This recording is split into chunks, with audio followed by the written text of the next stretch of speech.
स्वागत है दोस्तों रेडियो नारद 90.4 एफएम से। मैं हूं आपके साथ आरजे आशी और आपका अपना कार्यक्रम सेहत सही लाभदायी शुरू हो चुका है।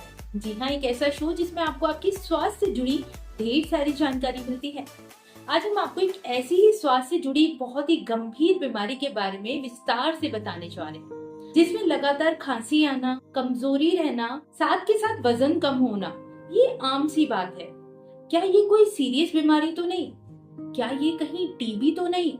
आइए टीबी के बारे में विस्तार से चर्चा करते हैं। जिसकी जानकारी बताने के लिए हमारे साथ आज मौजूद हैं डॉक्टर दीपक सुमन, जो मंगलायतन हॉस्पिटल में असिस्टेंट प्रोफेसर हैं, लगभग जिनको 7 साल का तजुर्बा है मेडिकल फील्ड में। एमडी काया चिकित्सा है। मैं उनका इस प्रोग्राम में स्वागत करना चाहूंगी। डॉक्टर दीपक सुमन, आपका बहुत बहुत स्वागत है। सर, सबसे पहले हमारे श्रोता जानना चाहते हैं कि आखिर टीबी होती क्या है, उसके बारे में बताएं। देखिए, टीबी या ट्यूबरकुलोसिस एक प्रकार की संक्रामक बीमारी होती है जो कि एक व्यक्ति से दूसरे व्यक्ति में संक्रमित होती है। ओके। ये सामान्यतः जब भी कोई व्यक्ति से संक्रमित है तो वो व्यक्ति यदि खांसता है, छींकता है, बात करता है तो हवा के माध्यम से एक व्यक्ति दूसरे व्यक्ति में ये हो जाती है। सर, बात करें रीजंस की और सिम्टम्स की, तो टीबी होने का कारण क्या है, और अगर टीबी हो जाती है तो वो शुरुआती सिम्टम्स क्या होते हैं जो लोग अक्सर इग्नोर कर देते हैं? टीबी जो है एक प्रकार के जीवाणु से बैक्टीरिया से फैलती है, जैसे हम लोग माइक्रोबैक्टीरियल ट्यूबरकुलोसिस बोलते हैं। और शुरुआती जो सिम्टम जिसके होते हैं, स्टार्टिंग में पेशेंट को 2 या 3 सप्ताह तक उसको लगातार खांसी देती है। धीरे धीरे उसका वजन कम होने लगता है, उसको स्वेटिंग ज्यादा आती है, और इसके अलावा उसको शुरुआत में उसको ऐसा लगता है कि हल्की फुल्की थकान, तो उस थकान को और जो सिम्टम आते हैं स्टार्टिंग के कि सर्दी जुकाम बुखार है, तो वो उसको सामान्य सर्दी जुकाम बुखार या वायरल मान लेता है जी। जबकि ऐसा नहीं करना चाहिए। वो वायरल है तो उसको अलग है, और टीबी अलग है। प्रॉपर ट्रीटमेंट लेना चाहिए। अक्सर देखा गया है कि लंग्स को अफेक्ट करती है, लेकिन क्या वास्तव में सिर्फ लंग्स को अफेक्ट करती है या वो अन्य पार्ट्स को भी अफेक्ट कर सकती है? सामान्यतः देखा जाता है टीबी जो है वो आपके लंग्स को ज्यादा प्रभावित करती है, या आमतौर पर जो लंग्स होते हैं वो ज्यादा डैमेज होते हैं जी। वो एक प्रकार की टीबी होती है। लेकिन इसके अलावा लंग्स के साथ साथ या आपके अन्य शरीर के अंग होते हैं उनको भी प्रभावित कर सकती है, जैसे मस्तिष्क हो गया, रीढ़ की हड्डी हो गई, किडनी हो गया, आंत की टीबी हो गई। तो फेफड़े में तो होती है, इसके अलावा फेफड़ों के साथ ही अन्य शरीर के अंग को प्रभावित करती है। तो कितनी तरह की टीबी होती है सर, और वो कौन कौन से पार्ट्स को अफेक्ट करती है, कुछ उसके बारे में भी बताएं। टीबी मुख्यतः 2 प्रकार से होती है। एक तो होती है पल्मोनरी ट्यूबरकुलोसिस, जो आमतौर पर फेफड़ों को ज्यादा प्रभावित करती है, और दूसरी जो होती है एक्स्ट्रा पल्मोनरी ट्यूबरकुलोसिस। ये फेफड़ों के अलावा शरीर के अन्य अंगों में, जब हमने बात किया, जैसे किडनी हो गया, मस्तिष्क हो गया, बोन हो गई, आंत हो गई, उनको प्रभावित करती है। तो 2 प्रकार से आप सामान्यतः टीबी को कैटेगराइज कर सकते हैं। सर, शुरुआत में आपने बताया कि टीबी एक व्यक्ति से दूसरे व्यक्ति को भी फैल सकती है, तो वो किस रीजंस की वजह से होता है? यानी इंसान अगर खुद को बचाए तो कैसे बचाए, उसके बारे में भी बताओ। इसका फैलने का जो मुख्य कारण होता है वो होता है हवा के द्वारा। ओके। यदि कोई भी संक्रमित व्यक्ति है, यदि वो खांसेगा, बात करता है, गाना गाता है, तो हवा के माध्यम से जो सूक्ष्म कण होते हैं वो दूसरे व्यक्ति में चले जाते हैं। तो प्रिवेंटिव मेजर आप ये कर सकते हैं कि जिसको अभी टीबी हो चुका है उसको तो मास्क पहनाए या थोड़ा सा डिस्टेंस मेंटेन करवाए, जिससे कारण दूसरे व्यक्ति को संक्रमित नहीं करे। जी सर, आज के टाइम पे लोग टीबी को लेकर बहुत कॉन्शियस हैं, मतलब बहुत सारे मिथ्स ऐसे फैले हुए हैं जिससे लोग डरते हैं। टीबी का पेशेंट अगर पास भी आ जाए तो भी उससे डरते हैं, हालांकि उस समय पेशेंट को बहुत केयर की जरूरत होती है। ऐसे में वो क्या क्या मिसकंसेप्शन है जो हमें क्लियर करना चाहिए टीबी के बारे में, और जो मिथ्स हैं उसको फैलने से रोकना चाहिए? बहुत सारे मिथ्स हमारे समाज में फैले हुए टीबी को लेकर। सामान्य तो ये देखा जाता है, जब किसी को टीबी हो गया तो बोलते हैं टीबी एक प्रकार की लाइलाज बीमारी है, हाँ, टीबी का इलाज होगा ही नहीं, हो गई नहीं। जबकि ऐसा नहीं है। अगर आप प्रॉपर तरीके से इसका डायग्नोसिस करवाएंगे, जितना जल्दी इसके बारे में पता लगेगा जी, तो पूरा इसका जो कोर्स होता है यदि वो लिया जाए, जी, जो जिस भी डॉक्टर के कंसल्ट हम ले रहे हैं, तो पूरी तरह से ठीक हो जाता है। जैसे नाइलाज नहीं है। और दूसरा मिथ ये होता है कि टीबी का इलाज बड़ा महंगा मानते हैं। महंगा नहीं होता है। जिसका प्रॉपर कोर्स होता है वो आज भारतीय जितने भी अस्पताल चल रहे हैं, सरकारी अस्पताल, वहाँ पर इसका इलाज निःशुल्क होता है। तो निःशुल्क इलाज है। और इसके अलावा जो हमारे समाज में ऐसा भी बोला जाता है कि टीबी छूने की बीमारी, हाँ, कि छूने ज्यादा फैलता है जी। ऐसा नहीं। फेफड़ों की जब टीबी होती है वो बेसिकली जब वो पेशेंट आपसे बात कर रहा है, खांस रहा है, उसी के द्वारा हो सकती है। ऐसा नहीं कि छूने से होगा या उसके साथ बैठ कर खाना खा रहे, ऐसा नहीं हो सकता। जी सर, जैसे अभी आपने डायग्नोस का जिक्र किया कि टीबी को डायग्नोस करके ही पता लगता है, तो वो कौन कौन से टेस्ट हैं जो डायग्नोस के टाइम पे होते हैं और जिससे पता लगता है कि टीबी है, और कितनी हद तक है, कितने लेवल तक? टीबी को डायग्नोस करने के लिए बहुत सारे तरीके हमारे पास टेस्ट आज मौजूद है। सबसे पहले पेशेंट का ब्लड इन्वेस्टिगेशन करवा सकते हैं। उसमें सामान्य रूप से आपको इन्फेक्शन के बारे में पता लग जाता है, क्या इन्फेक्शन बॉडी में चल रहा है। इसके अलावा जो थ्रू या स्पुटम का टेस्ट होता है बलगम का, वो आप करवा सकते हैं। टीबी कल्चर टेस्ट होता है, वो करवा सकते हैं। मॉन्टुक्स टेस्ट होता है, वो भी करवा सकते हैं। इसके अलावा पेशेंट का चेस्ट एक्सरे करवा सकते हैं, उससे भी आपका फाइंडिंग से पता लग जाएगा। इसके अलावा कुछ एडवांस टेस्ट आजकल हमारे पास मौजूद है, जैसे कि रैपिड मॉलिक्यूलर टेस्ट होता है, टीबी गोल्ड होता है, वो सटीक आपको जल्दी टीबी के बारे में बता देते हैं। इतने सारे टेस्ट आपके पास अवेलेबल है जिससे आप पता कर सकते हैं कि तुरंत आपको टीबी होगा। सर बहुत सारे केसेस हमने ऐसे भी देखे हैं जहाँ पेशेंट ठीक नहीं हो पाते हैं और दम तोड़ देते हैं या सुसाइड कर देते हैं, क्योंकि वो इतने फ्रस्ट्रेटेड हो चुके होते हैं इस बीमारी से। तो क्या वास्तव में टीबी पूरी तरह ठीक हो सकती है, यानी व्यक्ति एकदम से वापस उस जिंदगी में वैसा स्वस्थ हो सकता है जैसा वो पहले था?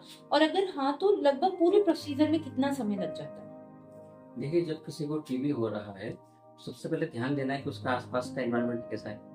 यदि एनवायरनमेंट पॉजिटिव है तो मैक्सिमम हद तक वो ठीक हो जाएगा। और दूसरी बात की दवाइयों की, तो दवाइयाँ इसकी चलती है 6 महीने तक, 9 महीने तक या 12 महीने तक। डिपेंड करता है कि जो डिजीज है वो बॉडी में कितनी फैली। सामान्य 6 महीना, 9 महीना, 12 महीने तक आप उसका इलाज करवा सकते हैं। तो प्रॉपर तरीके से उसका कोर्स फॉलो कर रहे हैं और आसपास का जो आपका एनवायरनमेंट है उसको पॉजिटिव है तो जल्दी वो ठीक हो जाता है। ऐसा नहीं है कि वो टीबी की वजह से मर ही जाएगा, डेथ हो जाएगा, ऐसा नहीं होता है। तो दोनों तरीके से आपको काम करना पड़ेगा। साथ में मेडिसिन भी लीजिए और जो उसकी इम्यूनिटी है और जो उसका मनोबल है उसको भी आपको बढ़ाइए। ओके, ऐसे में हमें क्या क्या प्रिकॉशंस लेनी चाहिए और कौन कौन सी चीजें हैं जो बिल्कुल ही अवॉइड करनी चाहिए?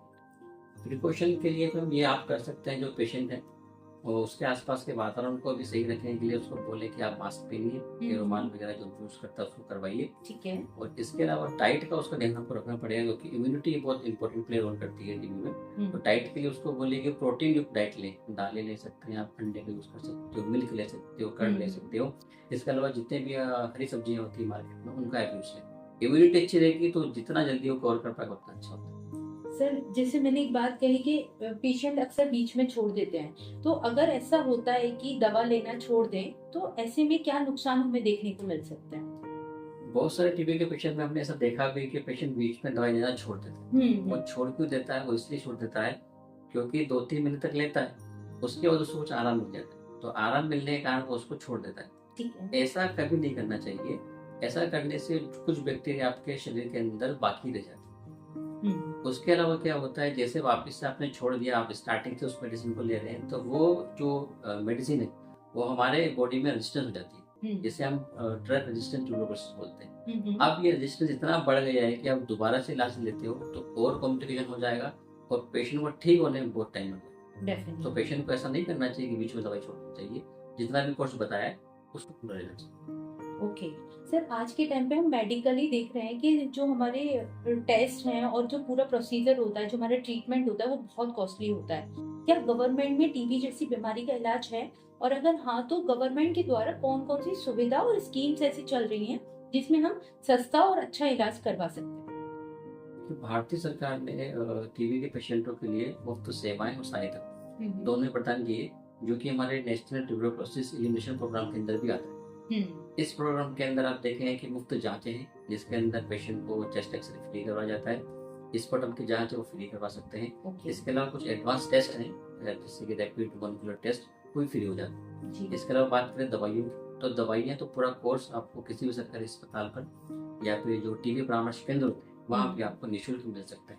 इसी के साथ साथ गवर्नमेंट ने, भारतीय गवर्नमेंट में इन्होंने एक निक्षय पोषण योजना का भी स्टार्ट किया है। इसके अंदर वो पेशेंट को वित्तीय प्रतिमाह 500 से लेकर 1000 रुपए तक पेशेंट को उनके खाते में वो धनराशि प्रोवाइड करवाती है। जिससे पेशेंट को लाभ भी मिलता है और जो उसका दवाइयों में जो जा रहा था वो भी उसको बैलेंस कर लेता है। तो इस योजना का वो लाभ ले सकता है। इसके लिए पेशेंट को करना कुछ नहीं होता है, आप निक्षय पोषण योजना जो है उसके पोर्टल पर जाइए, रजिस्ट्रेशन करवाइए, वहाँ से इसका आप लाभ ले सकते हैं। यानी गवर्नमेंट फाइनेंशियली भी और ट्रीटमेंट वाइज भी हमारी दोनों तरह से मदद कर रही है।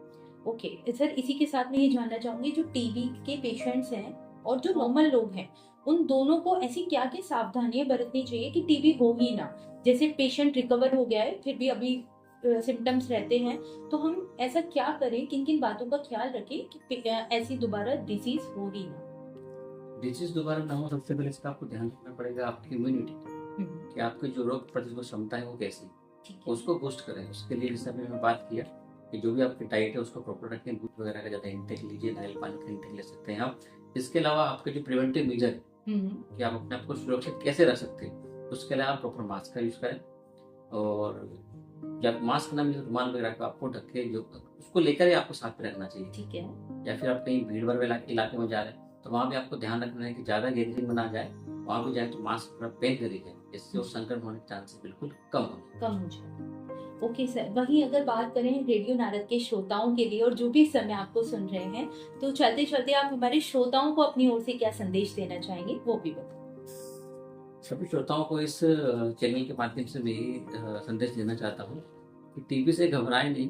टीबी छुपाने का विषय नहीं, इसके नियमित जांच से और प्रॉपर इसके कोर्स से जो भी अवेलेबल करवाया जाता है इसका, उसको पूरा आप इंटेक लें, उसको पूरा ध्यान दें। अगर पूरे तरीके से आपने उसका पालन किया है, लिया है, तो जल्दी से जल्दी आप टीबी से रिकवर हो सकते हैं। तो छुपाने का विषय नहीं है, ध्यान देने का विषय, जागरूकता का विषय है। प्रॉपर तरीके से ध्यान लें, जांच लें और टीबी को हराने में सबको सहायता।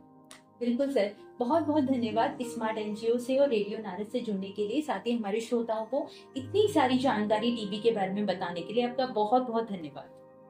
Thank you. इसी के साथ दोस्तों, टीबी कोई बहुत गंभीर बीमारी नहीं है, लेकिन हाँ, समय पर इलाज और अच्छे से देखभाल अगर आप करेंगे तो टीबी जैसी गंभीर बीमारी से आप निजात पा सकते हैं। फिलहाल वक्त हो गया है मेरा आप सभी से विदा लेने का, लेकिन फिर मिलते हैं सेहत सही लाभ कई के अगले एपिसोड में एक नई बीमारी की जानकारी के साथ। तब तक के लिए मुझे यानी आरजे याशी को दे इजाजत और बने रहें स्मार्ट एनजीओ रेडियो नारद पर।